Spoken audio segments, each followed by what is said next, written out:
বিভিন্ন জায়গায় পূজা আসলেই মন্দির ভাঙা, বা বিভিন্ন কমিউনিটির, আমাদের এই যে বৌদ্ধ ভিক্ষু বললেন যে ওনাদের কক্সবাজারে যে হামলা হয়েছে, এই বিষয়গুলো সরকারকে সবচেয়ে বেশি তৎপরতার সহিত দেখা উচিত।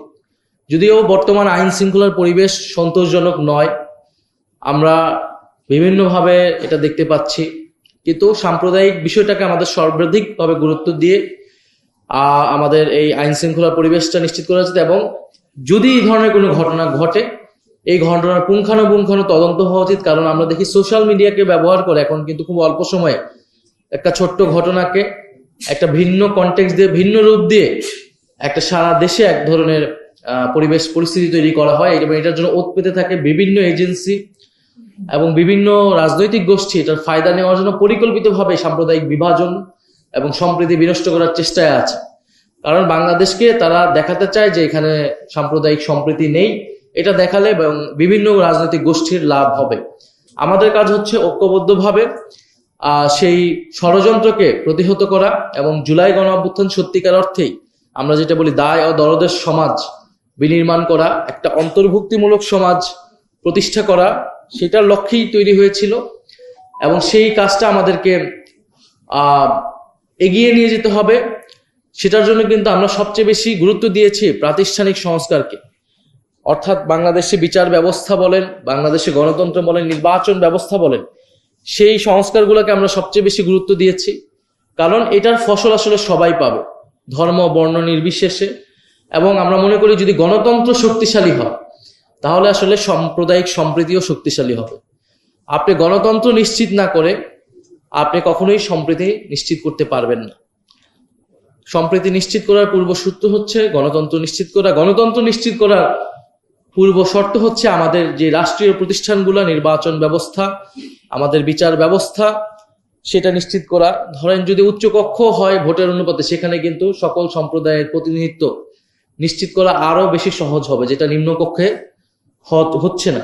কিন্তু সেটা উচ্চকক্ষের মাধ্যমে কিন্তু আমরা সেটা করতে পারবো।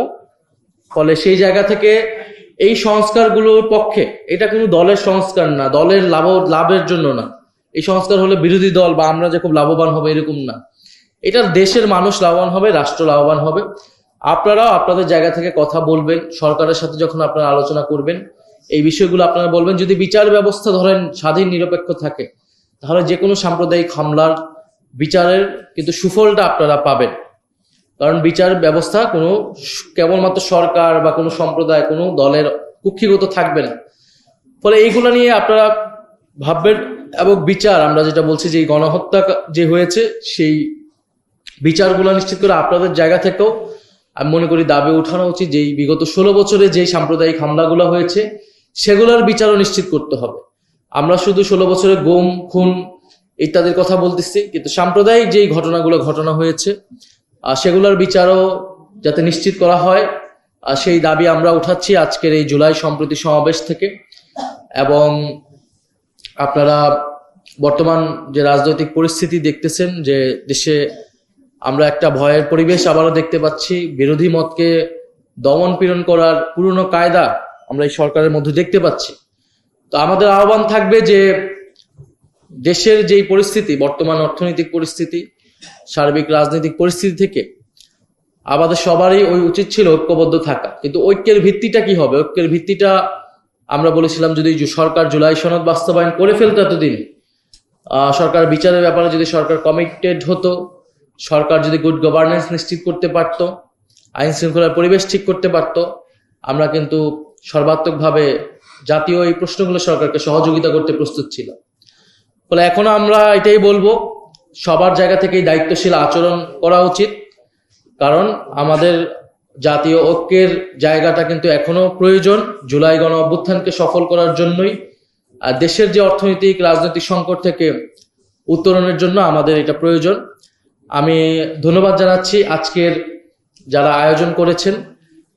আমরা জানি যে পাহাড় এবং সমতল, হিন্দু মুসলমান বৌদ্ধ খ্রিস্টান সকলে মিলে বাংলাদেশ।